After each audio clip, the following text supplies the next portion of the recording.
Chapter 3. The Disappearance of Jacob. Jacob nearly stumbled over two children crouched at the bottom of the hallway stairs. He recognized one of them as a classmate before school in ghetto had been closed. "What are you doing, Rivka?" Jacob asked. "Resting," and Hannah took on his arm. A small thin girl with rings under her eyes wiped her lips and looked up at him. "We spilled soup on the steps." Rivka bent her head to continue lapping up the soup. Jacob's stomach contracted as he managed the filthy steps against his tongue. Jacob and Hannah shivered in the chill of the late afternoon. It was almost dark by the time they reached the ghetto wall.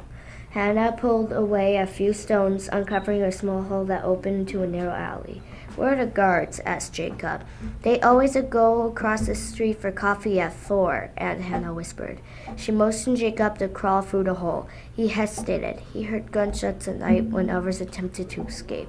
Now it was broad daylight. Suppose they saw him? He could be killed.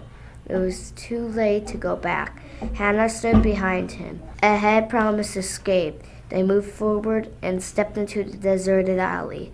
Hannah took his hand and said, "We only have 10 minutes. Jacob's stomach fluttered and his mind raced. Yesterday he thought anything would be better than being behind those high, forbidding walls. Now he wasn't sure. How could he leave his family to live with the Poles? He had always been afraid of them.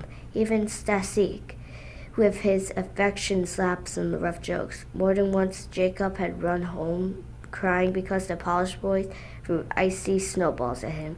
His family would expect him to become a Christian, go to church, eat strange foods, and become a snowball thrower. Tante, what's the man's name?" Jacob asked. She put her fingers to her lips in warning, and Jacob swallowed his question. Footsteps broke quiet as a man strode towards them. He was tall and fair and exuded strength, nothing like the pale, sickly men left in the ghetto. He looked at Hannah and then smiled at Jacob. Hannah leaned forward and whispered, "You're Alex Roseland?" The man nodded. "I'm Hannah got killed, and this is Jacob, my nephew. Stasek said you're a good man." Alex smiled, but his eyes looked sad. "How is he?" Hannah asked quickly. "Dead," he replied. "The Nazis caught him smuggling tobacco. They killed him." Jacob heard the words but refused to understand them. He pictured Stazek's smiling face in his powerful hands which could fix anything. Now he was like the bodies that lay in the ghetto streets. Jacob tried to remember his dream about Stasek, but he couldn't get it to stay in his mind. After a long pause, Hannah cleared her throat and straightened her shoulders. Stasek said you would take good care of the boy, she said, placing a hand on Jacob's head. Alex nodded. "I know." Hannah was not reassured. "I know what happens to the people after a while," she said, placing a hand on Jacob's head. Alex nodded. And Hannah was not reassured. "I know what happens to people after a little while," she said. "They grow tired of the hiding and the running." Alex drew close to Hannah and spoke softly but forcefully. "I don't need a lecture how to care for children." Jacob began to feel sick.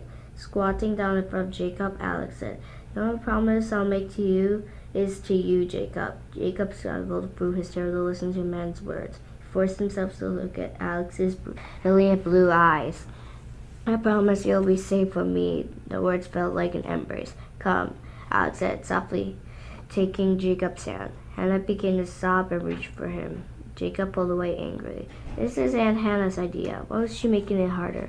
As he started to walk away with Alex, Jacob looked back. Hannah's face was wet with tears. Abruptly letting go of Alex, Jacob ran back and hugged Aunt Hannah for a long time.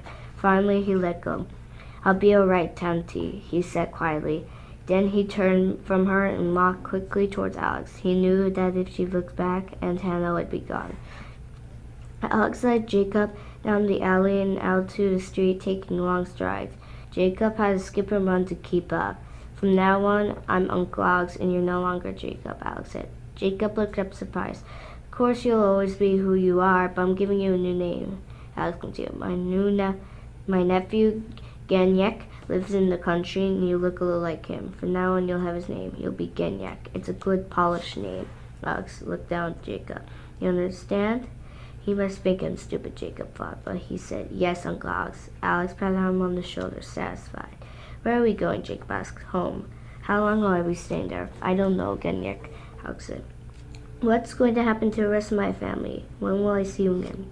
I don't know the answer to those questions either. Jacob walked silently, scolding, frustrated.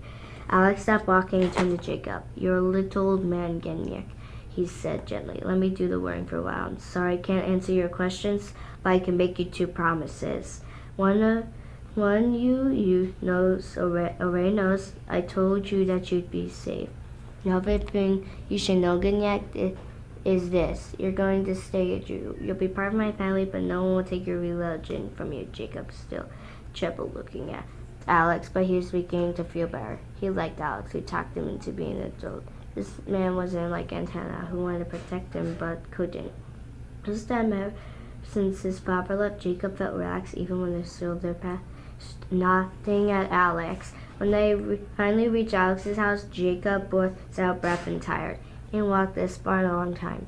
He climbed through the stairs to the apartment. Jacob asked, Do you have other children? Alex put the key in the doorknob. A boy and a girl. Eureka is 11 and Marishka is your age. 8.